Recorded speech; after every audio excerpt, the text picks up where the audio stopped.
देख रहे हैं डेटाबेस स्कूल।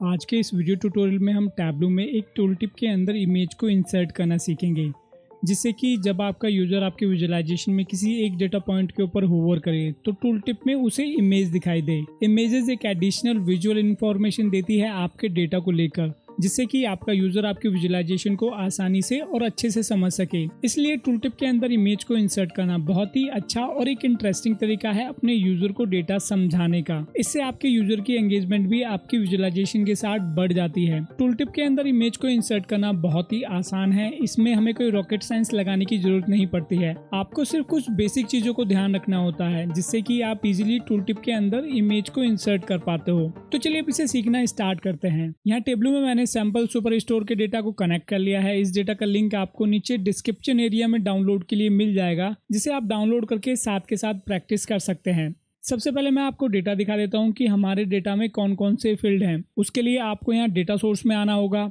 आप जैसे ही डेटा सोर्स में आते हैं तो यहाँ पर आपको अपने डेटाबेस के कॉलम्स मिलते हैं जो आपके डेटाबेस में हैं। सबसे पहले आपका स्टेट का कॉलम है। ये सारा डेटा हमारा अमेरिका का है, तो इस स्टेट के कॉलम के अंदर हमारे अमेरिका में जितने भी स्टेट हैं वो स्टेट वाले कॉलम में है। इसके बाद यहाँ पर सुपर हीरोज नाम का एक कॉलम है, जिसे आप अभी के लिए मान सकते हैं कि ये हमारे सेल्स एग्जीक्यूटिव हैं। अब इस सेल्स एग्जीक्यूटिव एलन स्कॉट ने टेक्सास में कितनी सेल की है वो सेल्स वाले कॉलम में है, और कितनी यूनिट बेची है वो क्वांटिटी वाले कॉलम में है, और कितना प्रॉफिट जनरेट किया है वो प्रॉफिट वाले कॉलम में है। तो ये हमारा छोटा सा डेटाबेस है, जिसको मैंने सिंपल और शॉर्ट रखा है, क्योंकि अभी मैं आपको टूल टिप के अंदर इमेज को इंसर्ट करने का कॉन्सेप्ट समझाना चाहता हूं। अगर आपको एक बार कॉन्सेप्ट समझ में आ गया तो चाहे आपका डेटा कैसा भी क्यों ना हो और चाहे वो कितना ही बड़ा क्यों ना हो, आप इजीली टूल टिप के अंदर इमेज को इंसर्ट कर पाओगे। इस डेटाबेस में हमारे पास 5 कॉलम है और ये डेटाबेस लगभग 10,000 रोज का है। ये आप यहाँ पर देख सकते हैं। इसके अलावा एक चीज मैं आपको और दिखाना चाहता हूँ, जो कि सबसे ज्यादा इंपॉर्टेंट है। अगर आपको ये एक बार समझ में आ गया तो आपका आधा काम हो जाता है। अगर आप विंडो पीसी यूज कर रहे हैं तो आपको यहाँ डॉक्यूमेंट में आना होगा। आप जैसे ही डॉक्यूमेंट में आते हैं तो यहाँ पर माई टैब्लू रिपोजिटरी नाम का एक फोल्डर मिलेगा। अगर आप विंडो पीसी के अलावा कोई दूसरा ऑपरेटिंग सिस्टम यूज कर रहे हैं तो आपको इस माई टैब्लू रिपोजिटरी नाम के फोल्डर को ढूंढना है, इसके अंदर जाना है। आप इसके अंदर जैसे ही आते हैं तो यहाँ पर आपको बहुत सारे फोल्डर्स मिलेंगे, जिसमें यहाँ पर आपको शेप्स नाम का एक फोल्डर मिलेगा। इसके बाद आपको इसके अंदर जाना है, और जब आप इसके अंदर जाते हो तो यहाँ भी आपको बहुत सारे फोल्डर्स मिलते हैं। तो यहाँ पर एक सुपर हीरोज नाम का एक फोल्डर है। जब आप इसके अंदर जाएंगे तो यहाँ पर आपको सुपर हीरोज की कुछ इमेजेस मिलेंगी। ये हमारे सारे वही सुपर हीरोज हैं जो हमारे डेटाबेस में हैं। अब इन सुपर हीरोज की इमेजेस का नाम बिल्कुल वही है जो हमारे डेटाबेस में है। अगर हमारे डेटाबेस के नाम और इन इमेजेस के नाम अलग अलग होते हैं तो आप टूल टिप के अंदर इमेज को इंसर्ट नहीं कर पाओगे। तो ये चीज आपको सबसे ज्यादा ध्यान रखनी है। इन इमेजेस को मैं नीचे डिस्क्रिप्शन एरिया में डाउनलोड के लिए दे दूंगा, जिसे आपको डाउनलोड करना है और यहाँ माई टैब्लू रिपोजिटरी में जाकर सेव वाले फोल्डर के अंदर रख देना है।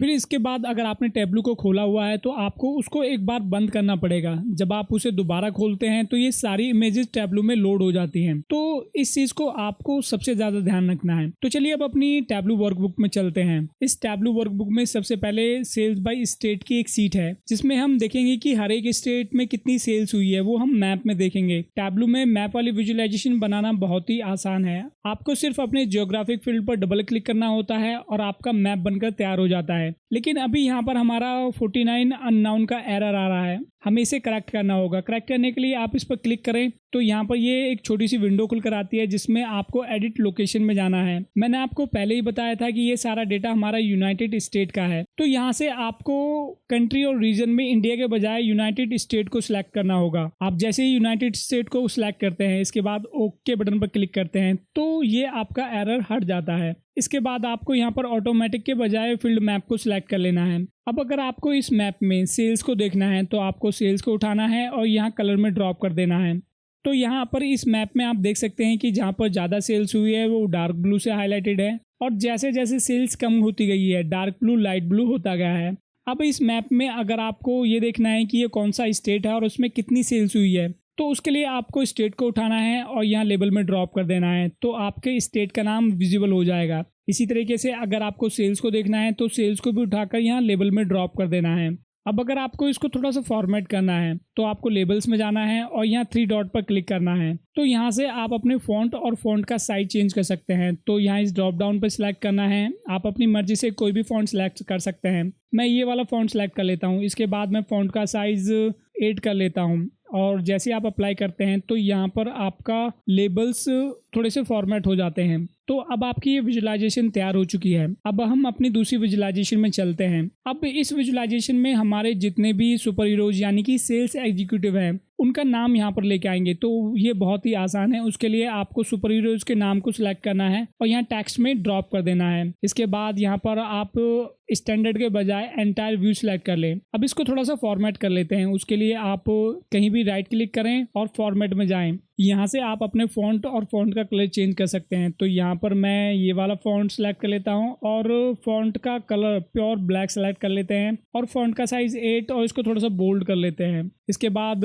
इस वर्कशीट का कलर भी थोड़ा सा चेंज कर लेते हैं। उसके लिए आपको यहाँ पेंट में आना होगा और यहाँ पर वर्कशीट में आप कोई भी कलर सेलेक्ट कर सकते हैं। मैं ये वाला कलर सेलेक्ट कर लेता हूँ। अब आपकी ये वाली सीट भी तैयार हो चुकी है। इसी तरीके से हमारी एक और सीट है जिसमें हम सुपर हीरोज की इमेजेस को लेकर आएंगे। तो उसके लिए आपको यहाँ पर ऑटोमेटिक के बजाय शेप को सिलेक्ट करना है। इसके बाद सुपर हीरोज के नाम को उठाकर यहाँ शेप में ड्रॉप कर देना है। तो यहाँ पर आपको कुछ शेप मिलेंगी जिसको आपको थोड़ा फॉर्मेट करना है। उसके लिए आपको शेप पर क्लिक करना है। आप जैसे ही शेप पर क्लिक करते हैं तो यहाँ शेप की एक छोटी सी विंडो खुलकर आती है जिसमें आपको यहाँ इस ड्रॉप डाउन पर क्लिक करना है। इसके बाद अगर आपने सुपर हीरोज की इमेजेस को शेप वाले फोल्डर के अंदर रखा है तो यहाँ पर आपको ये मिल जाएगा। इसको आपको सिलेक्ट करना है। इसके बाद असाइन पैलेट पर क्लिक करना है। तो यहाँ पर आपके सभी सुपर हीरोज के नाम के आगे इमेज असाइन हो चुकी है। इसके बाद आपको ओके बटन पर क्लिक कर लेना है। अब आपके यहाँ पर सुपर हीरोज की इमेजेस आ चुकी हैं लेकिन ये अभी विजुअल नहीं है। उसके लिए आपको यहाँ पर सेल्स को उठाना है और यहाँ साइज में ड्रॉप कर देना है। इसके बाद आप यहाँ से साइज को इंक्रीज कर सकते हैं। अब आपकी ये वाली सीट भी तैयार हो चुकी है। अब इसको भी थोड़ा सा फॉर्मेट करते हैं। उसके लिए आप इस पर राइट क्लिक करें, फॉर्मेट में जाएं और यहाँ से अपनी वर्कशीट का कलर चेंज कर लें। हम ये वाला कलर सेलेक्ट कर लेते हैं। अब आपकी ये तीनों सीट तैयार हो चुकी है। अब हम अपनी इस सेल्स बाय स्टेट सीट में जाते हैं जहां पर इस विजुअलाइजेशन के अंदर हमें दोनों सीटों को टूल टिप के अंदर इंसर्ट करना है। उसके लिए आपको टूल टिप पर क्लिक करना होगा। इसके बाद आप यहां इंसर्ट ऑप्शन में जाएं और यहां सबसे पहले आप सुपर हीरोज के नाम को सिलेक्ट कर लें। इसी तरीके से दोबारा इंसर्ट ऑप्शन में जाएं और अब की बार इमेज को इंसर्ट कर लें। अगर आप प्रीव्यू देखें तो यहाँ पर आपको सभी सुपर हीरोज के नाम और उनकी इमेजेस दिखाई दे रही होंगी। आपको ओके बटन पर क्लिक करना है। इसके बाद अगर आप अपनी विजुअलाइजेशन में किसी एक स्टेट के ऊपर होवर करते हैं तो आपको सुपर हीरोज का नाम और उसकी इमेज दिखाई दे रही होगी जिसे अभी हमें थोड़ा सा फॉर्मेट करना होगा। उसके लिए आप दोबारा टूल टिप में आएँ और यहाँ से आप अपनी इस नाम वाली सीट की विड्थ को तो सेम ही रहने दें और हाइट को थोड़ा सा कम कर लें। तो यहाँ पर हम इसे 30 कर लेते हैं। इसके बाद जब आप किसी एक डेटा पॉइंट के ऊपर होवर करते हैं तो यहाँ पर आपको सुपर हीरोज का नाम और इमेज दिखाई दे रही होगी जो पहले बहुत ज़्यादा बड़ी दिखाई दे रही थी। अब अगर आप सुपर हीरोज के नाम और इमेज में कुछ गैप देना चाहते हैं तो आप दोबारा टूल टिप में आएँ और यहाँ पर एक एंटर प्रेस कर दें। इसके बाद ओके बटन पर क्लिक करें और दोबारा से किसी स्टेट के ऊपर जाकर होवर करें। तब आप देखेंगे कि अब आपके नाम और इमेज के बीच में एक डिवाइडर आ चुका है जो कि देखने में भी काफ़ी अच्छा लग रहा है। तो इस तरीके से आप टूल टिप के अंदर इमेज को इंसर्ट कर सकते हैं। उम्मीद करता हूँ कि आपको जो मैंने समझाया वो अच्छे से समझ में आया होगा। तो इस वीडियो के लिए बस इतना ही। अगर आपको वीडियो अच्छी लगी हो तो वीडियो को लाइक करें और वीडियो को ऐसे लोगों के साथ शेयर करें जिनको इसकी ज़रूरत हो। इसके अलावा अगर आपके कुछ डाउट्स हैं तो कमेंट बॉक्स में जाकर कमेंट करें। आपके डाउट जरूर क्लियर किए जाएंगे। तो मिलते हैं नेक्स्ट वीडियो में, तब तक के लिए गुड बाय।